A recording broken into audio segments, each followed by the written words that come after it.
Bismillahirrahmanirrahim. Assalamualaikum warahmatullahi wabarakatuh. Hamdan wa syukran lillah, nahmadu wa nasta'inu wa nastaghfiruh wa na'udzu billahi min sururi anfusina wa min sayyiati a'malina. May yahdihillahu fala mudhillalah wa may yudlilhu fala hadiyalah. Asyhadu an la ilaha illallah wa asyhadu anna Muhammadar Rasulullah la nabiyya ba'dah, amma ba'd. Alhamdulillahirabbil alamin. Kita bertemu lagi atau baru pertama kali bertemu mungkin ya. Pertama kali kita bertemu, tapi kita bertemu lagi di Ramadan keempat dan pertama kali Ramadan keempat tahun 2021. Yang terhormat Rektor IAIN Surakarta beserta jajarannya, yang kami hormati DKM Masjid Imam Bukhari beserta jajarannya, yang berbahagia teman-teman yang saat ini sedang menunggu buka puasa. Semoga dengan datangnya kita di sini menambah ketakwaan kita kepada Allah Subhanahu wa taala. Alhamdulillah, puji syukur kehadirat Allah Subhanahu wa taala yang telah memberikan kita rahmat, kita nikmat sehingga kita bisa berkumpul untuk menunggu waktu sholat maghrib. Kita hidup di sini hanyalah menunggu, dan hari ini kita menunggu untuk sholat maghrib. Dan jikalaupun nanti kita diambil nyawa mungkin, ya siapa yang tahu, kita adalah termasuk orang-orang yang beruntung karena kita sedang menunggu.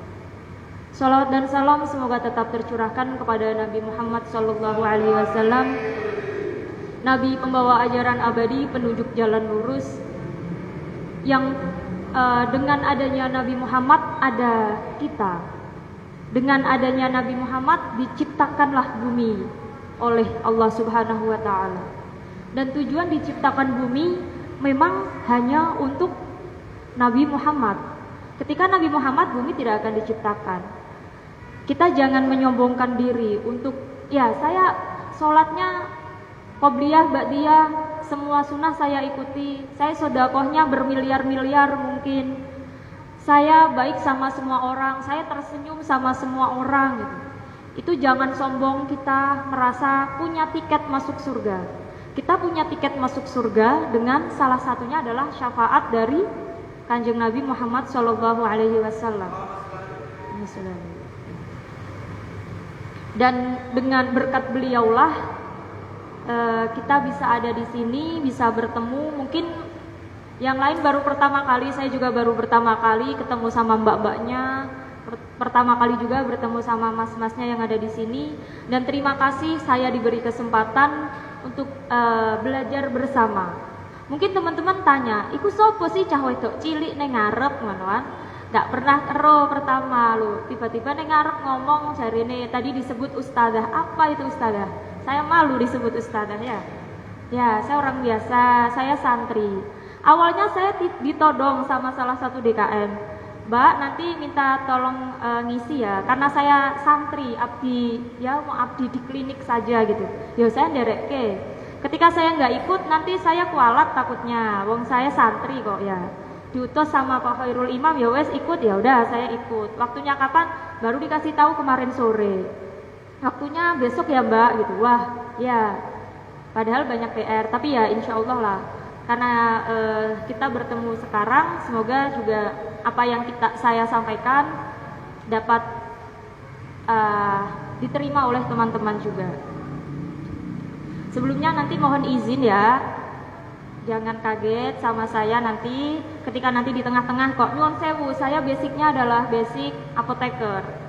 Dan mungkin ketika berbicara dengan tentang sholat duha, mungkin teman-teman yang di sini adalah jurusan tafsir hadis, jurusan pendidikan agama Islam, jurusan apa lagi? Ya pokoknya yang Islam sangat kental. Ketika nanti saya kok salah baca gitu, jadi guyu ya. Kita akan mempelajari tentang sholat duha. Pasti teman-teman sudah sangat familiar dan bahkan sholat duha bisa jadi ibadah sholat yang menjadi kewajiban juga buat teman-teman. Bentar, saya buka contekan dulu. Nah, menurut di dalam kitab apa namanya ya?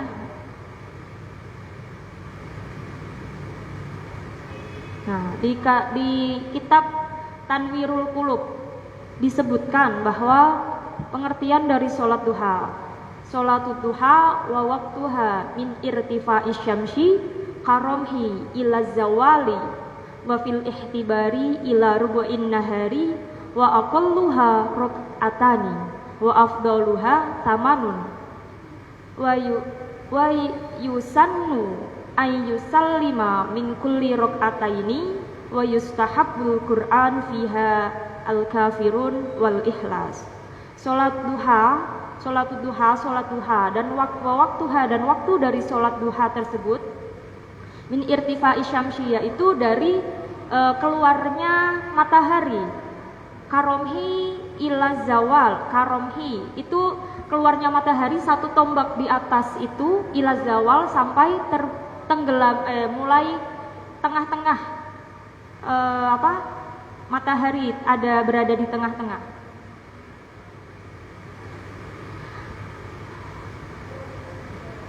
Dan wa aqalluha rakaatani, untuk rakaat paling sedikit itu adalah 2 rakaat, wa afdaluha, dan paling utamanya ada 8 rakaat. Wa yusannu, dan disunnahkan ayyusallima min kulli rakaataini, untuk salam di 2 rakaat. Jadi sunnahnya adalah melakukan sholat duha itu 2 rakaat, 2 rakaat salam, 2 rakaat salam, 2 rakaat salam. Tetapi ada yang bilang juga boleh melakukan 4 rakaat. Jadi 4 rakaat salam, 4 rakaat salam. Wa yustahabbu, dan disukai Al-Qur'an, pembacaan Al-Qur'an, Al-Kafirun, yaitu surat Al-Kafirun, wal Ikhlas, dan surat Ikhlas. Jadi rakaat pertama membacanya Al-Kafirun, rakaat kedua membacanya surat Al-Ikhlas. Jadi awal waktu dari sholat duha itu setelah matahari terbit dan meninggi hingga setinggi tombak. Jadi dianggapnya ketika awal matahari terbit itu jam 7, setinggi tombak itu lebih 15 menit. Jadi mulai awalnya itu jam 7 lebih 15 dan akhirnya adalah dengan waktu zawal, yaitu saat matahari mulai tergelincir ke barat. Jadi matahari saat di tengah-tengah. Ketika dikonversikan di Indonesia adalah jam 11 kurang 15. Jadi dari jam 7 lebih 15 sampai jam 11 kurang 15. Nah, dari antara jam 7 sampai jam 11 itu ada waktu yang diutamakan. Kalau menurut ada yang diutamakan, yaitu sesuai dengan dalilnya, Anna Zaid bin Arqam ro'ya qauman yusalluna minad duha faqala amma laqad alimu anna sholata fi ghairi hadhihi sa'ati afdal.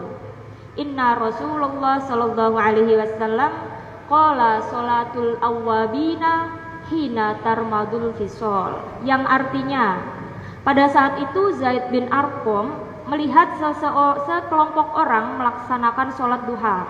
Lantas Zaid bin Arqam tersebut berkata, mereka mungkin tidak mengetahui bahwa selain waktu sholat duha yang dilakukan oleh satu kelompok itu, ada sholat duha yang diutamakan. Dan Nabi bersabda bahwa waktu terbaik sholat duha, sholat awabin yang disebutkan tadi, itu adalah ketika anak unta sudah merasakan terik matahari. Dan ketika dikonversikan, maksudnya waktu dahulu unta itu keluar pada pagi hari dan mereka akan pindah. Nah, saat mereka pindah tersebut, itu adalah waktu utama dilakukannya sholat duha. Dan waktu tersebut dikonversikan sekitar pukul 9 pagi. Jadi waktu utama untuk sholat duha adalah waktu 9 pagi. Dan nanti dari waktu 9 pagi inilah yang akan kita bahas, yang akan ada nggak sih hubungannya dengan kesehatan gitu. Ada nggak sih hubungannya dengan yang lainnya mungkin? Melihat keutamaan waktu dari sholat duha, fadilah dari sholat duha, keutamaan sholat duha itu banyak. Yang pertama, sholat duha itu adalah sholat yang termasuk sholat sunnah muakkad. Allah Subhanahu wa ta'ala itu sangat menyukai hamba-hambanya yang sholat di sepertiga malam terakhir dan di sepertiga pagi pertama. Sepertiga malam terakhir diartikan sholat tahajud dan witir, dan di sepertiga hari pertama itu dimaksudkan adalah sholat duha. Jadi Allah mencintai hamba-hambanya yang melakukan sholat di waktu tersebut juga. Bahkan sholat duha pun juga tertulis di dalam Al-Quran yang surat Wad-Duha itu, bahwa memang sangat disukai oleh Allah Subhanahu wa ta'ala. Fadilahnya adalah yang pertama, hal ini langsung ditegaskan melalui Rasulullah, melalui ayat hadis qudsi yang artinya adalah, rukuklah untukku 4 rakaat di permulaan pagi hari, maka aku akan mencukupi di sisa harimu. Banyak orang yang berkata ketika sholat duha itu ya sholat mencari rezeki, sholat untuk mempermudah rezeki. Ya itu memang benar, rezeki tidak serta-merta berupa duit banyak, berlian banyak, mobilnya 16, sepeda motornya 20 dan sebagainya, tidak. Rezeki kita sehat, rezeki bertemu dengan teman baik, lingkungan baik, itu juga termasuk rezeki. Itu adalah fadilah utama adanya sholat duha. Selain hal tersebut, keutamaan dari sholat duha itu, sholat sama seperti sholat-sholat sebelumnya, sholat-sholat selainnya. Sholat dalam artian itu adalah doa, meminta kepada Allah. Tujuannya adalah untuk bertakorup, mendekatkan diri kepada Allah. Selain itu juga sholat duha ini adalah sholat yang dianjurkan oleh Rasulullah sesuai dengan wasiat Rasulullah, yakni auswani khalili bisalasin. Jadi saya memberikan wasiat kepada kekasihku dengan 3 hal. Yang pertama, siyamu salasati ayyam, ya berpuasa 3 hari min kulli syahrin di setiap bulannya, wa rakaatayid duha, dan sholat 2 rakaat di waktu duha, wa an utir qabla an anam, dan sholat witir sebelum tidur. Itu adalah wasiat Nabi, dan memang berarti sangat dianjurkan sholat duha tersebut. Selain itu juga sholat duha itu yang paling akan kita jadikan bahan pembicaraan kali ini adalah sholat duha itu dia sebagai sedekah. Apa maksudnya? Sesuai dengan sabda Nabi yang berbunyi Bismillahirrahmanirrahim, yusbihu ala kulli salami min ahadikum sodaqotun fakullu tasbihatin sodaqotun wa kullu tahmidatin sodaqotun wa kullu tahlilatin sodaqotun wa kullu takbiratin shadaqatun wa amrum bil ma'rufi shadaqatun wa nahyun 'anil munkari shadaqatun wa yujzi'u min dzalika raq'atani yarfa'u ma minad duha. Yang artinya pada pagi hari kita itu diwajibkan melakukan sedekah terhadap tulang-tulang kita, seluruh persendian kita yang ada di dalam tubuh yang jumlahnya lebih dari 360 tulang itu diwajibkan untuk bersedekah. Salah satu cara bersedekah seperti bacaan tasbih, dia termasuk sedekah. Bacaan tahmid dia juga termasuk sedekah. Bacaan tahlil juga dia termasuk sedekah. Bahkan bacaan takbir pun juga termasuk sedekah. Begitu juga amar ma'ruf nahi mungkar juga termasuk sedekah. Dan semua sedekah ini ketika kita tidak bisa melakukannya, maka cukup dengan melakukan sholat duha 2 rakaat. Dimana kita tahu tulang di dalam tubuh manusia itu terdiri dari hampir 360 tulang yang tersusun di manusia. Dan seluruh tulang ini diharuskan juga diajak bersyukur oleh kita sang pemiliknya. Salah satu untuk mensyukuri dengan adanya tulang yang ada di tubuh kita adalah dengan menggerakkan tulang-tulang tersebut. Tadi di hadis tadi disebutkan bahwa kita wajib mensedekahkan persendian kita pada pagi hari. Maka dengan cara apa kita mensedekahkan tulang-tulang kita itu? Yaitu dengan cara gerakan sholat. Dan ternyata memang Al-Quran dan hadis itu sesuatu hukum utama yang kita pegang. Jadi sebelum ditemukannya mungkin ilmu pengetahuan lain yang mengiyakan adanya apa sih arti dari satu penggalan di ayat Al-Quran, apa arti satu penggalan di ayat hadis, itu ternyata terbukti walaupun setelah sekian tahun. Begitu juga ini, apa sih fungsi dari sholat duha selain tadi untuk taqarrub ilallah ke kehidupan kita, ke kesehatan kita? Ya, salah satunya tadi adalah untuk menyehatkan tulang-tulang kita. Dan ternyata terbukti di dalam penelitian yang membuktikan bahwa ketika seseorang melakukan sholat duha di jam 9 pagi, jam 9 pagi yang disebutkan di sini itu sama seperti tadi yang waktu utama disebutkan bahwa waktu utama sholat duha adalah ketika anak unta tersebut sudah kepanasan. Itu artinya jam 9 pagi di dalam hadisnya. Dan di dalam ilmu sainsnya disebutkan juga bahwa jam 9 pagi itu sedang banyak-banyaknya sinar UVB yang dibutuhkan oleh tubuh kita. Sinar UVB itu nanti akan mensintesis vitamin D yang dibutuhkan oleh tulang-tulang kita. Kita jangan sombong bahwa merasa aku nggak butuh apa-apa gitu. Tidak. Tulang-tulang kita yang ada di sini, yang sekarang teman-teman bisa main HP mungkin, bisa ngobrol sama temennya, bisa nengok ke kanan, ke kiri, tidur, melek lagi, itu ditopang oleh vitamin D. Vitamin D didapatkan selain dari makanan-makanan seperti ada dari susu, dari keju dan sebagainya. Itu juga salah satunya adalah dari sinar ultraviolet yang di dalamnya adalah sinar UVB. Dan di Indonesia, sinar UVB yang paling banyak bersinar itu, yang paling banyak memberikan sintesis untuk vitamin D itu nanti di pukul 9 pagi. Dan maka dari itu berarti memang sangat benar bahwa yang dahulu dikatakan oleh Nabi yang ada termaktub di dalam Al-Quran ternyata memang secara sains benar. Sinar UVB yang tadi disebutkan memang sangat banyak diproduksi. Contoh, lah kita di dalam ruangan bagaimana kita mendapatkan sinar UVB tersebut?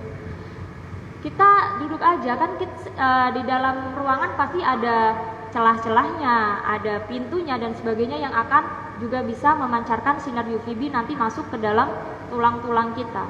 Yang nantinya fungsi dari sinar UVB ini adalah untuk mensintesis vitamin D dan untuk meningkatkan integritas atau kekuatan dari tulang sehingga kita tidak mudah osteoporosis, tidak mudah keselen kayak gitu contohnya. Lagi ya yang mau dibahas. Sebenarnya kontrak kerjanya kemarin saya dihubunginya kultum kan berarti 7 menit ya. Tiba-tiba saya disuruh sampai maghrib jam berapa ya? Ya. Apalagi ya? Coba saya lihat. Nah, selain itu, apakah penelitian ini benar gak sih adanya gitu? Ini pernah diteliti oleh peneliti yang bernama Septiani dan kawan-kawan di tahun 2017 yang mengatakan bahwa UVB dari paparan sinar matahari selama 25 menit dianggapnya kita sholat duha dengan yang sangat komplit yaitu 8 rakaat dikonversikanlah menjadi 25 menit selama 3 hari saja dalam seminggu dan selama 6 minggu nanti terbukti bahwa kekuatan dari tulang kita itu bertambah dan ini sudah ada penelitiannya. Jadi ya jangan hanya untuk sholat wajib saja kita melakukan. Coba juga dilakukan untuk sholat-sholat sunnah pagi. Dan contoh tapi gini, ketika saya mau kuliah Bu jam 9 misal, ya udah jam 7 nggak apa-apa, boleh. Tapi diutamakan memang jam 9.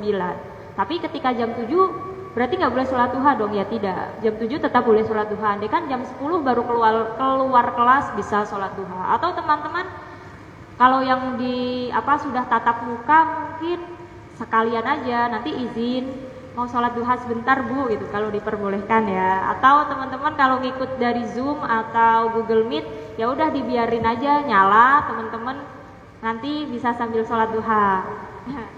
Ya, candanya. Nah, sudah ya, udah selesai ya.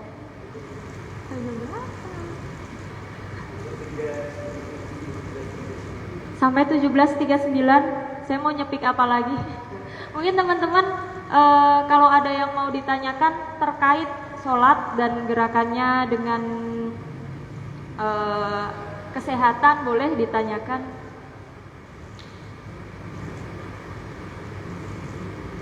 Dan sedikit cerita, banyak sebenarnya tanpa kita sadari.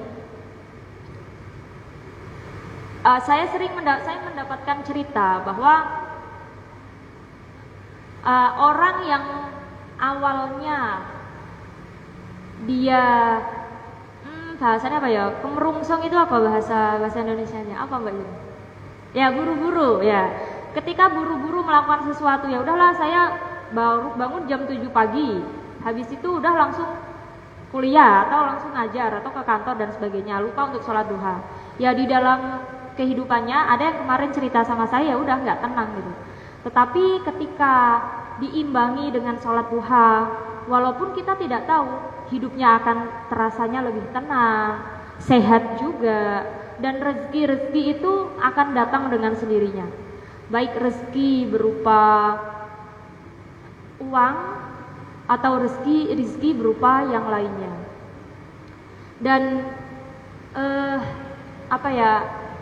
saat disunahkannya adanya sholat duha tersebut, sholat duha ini zaman dahulu pasti sahabat-sahabat Nabi tidak pernah tahu apa fungsinya untuk kesehatan, apa fungsinya untuk ini. Ya, mereka tidak berpikir, tidak ada istilahnya berjemur pada waktu duha itu baik untuk kesehatan. Tapi kita bisa melihat bahwa binatang yang ketika contohnya unta saja, unta ketika dia itu bisa berjalan berjam-jam, berpuluh-puluh kilometer, berpuluh-puluh mil pada waktu siang hari, karena ya dia sebelumnya tadi di waktu yang afdolnya untuk sholat duha dia ada di sana sampai tadi jam 9. Terkadang kita sebagai manusia seringkali lupa akan nikmat yang diberikan Allah. Kita bebas saja, ya udahlah waktunya istirahat, ya udah tidur gitu. Tulang saya malah butuh istirahat, nggak bisa digunakan gerak. Bahkan ketika kita sakit sedikit pun misal untuk melakukan gerakan sholat kita malas untuk melakukannya. Kita ya udah orang ada rukhsah bisa dengan tidur atau berbaring atau dengan isyarat misal. Dan gerakan sholat duha ini selain dia berfungsi untuk kesehatan tulang, ada juga penelitian, cuman penelitiannya masih belum begitu banyak publikasi, itu bisa menurunkan angka diabetes. Dan salah satu hubungannya antara sholat duha, diabetes dan sebagainya, itu adalah melalui gerakan. Jadi gerakan ruku, gerakan i'tidal yang dilakukan dengan cara tumakninah, itulah yang bisa mempengaruhinya.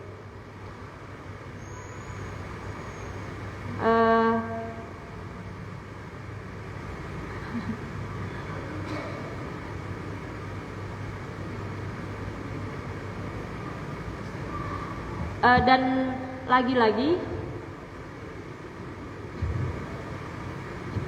lagi-lagi kita jangan, ketika ada pertanyaan mana yang harus didahulukan, apakah ilmu umum, apakah ilmu agama yang harus didahulukan.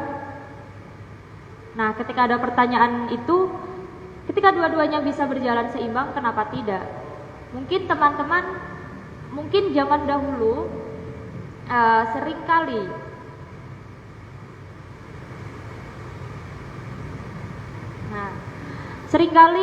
kita tidak tahu. Contoh di dalam Al-Quran, di dalam surat Yasin saja ada satu penggalan ayat yang berbunyi Bismillahirrahmanirrahim, wasyamsi tajri limustaqarrir laha dzalika taqdirul azizil alim. Bahwa dan matahari itu berjalan di tempat peredarannya. Al-Quran hanya menjelaskan seperti itu. Bahkan Al-Quran itu muncul sebelum jauh. Al-Quran itu sudah ada jauh sebelum ilmu pengetahuan berkembang sampai seperti ini. Dan maksudnya dari satu penggalan yang ada di Al-Quran dibuktikan ternyata sains. Oh, ternyata ada ilmu yang namanya rotasi bumi, rotasi matahari, revolusi dan sebagainya, yang menunjukkan betapa dahsyatnya Al-Quran, betapa dahsyatnya sunnah juga. Ada dua hal yang harus tetap kita jadikan pedoman. Kita kembali kepada Al-Quran, kita kembali kepada sunnah juga. Dan jangan mengunggulkan salah satu ilmu yang sebenarnya tidak bersumber pada Al-Quran dan sunnah. Sudah ya? Ya. Ya gini, jadi kemarin angkatannya 7 menit.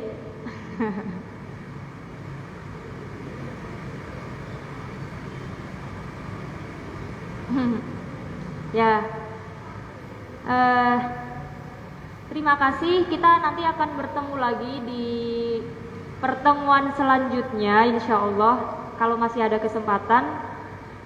Apabila saya ada salah, saya mohon maaf. Dan terima kasih teman-teman sudah mengikuti kajian hari ini. Saya akhiri. Wassalamualaikum warahmatullahi wabarakatuh.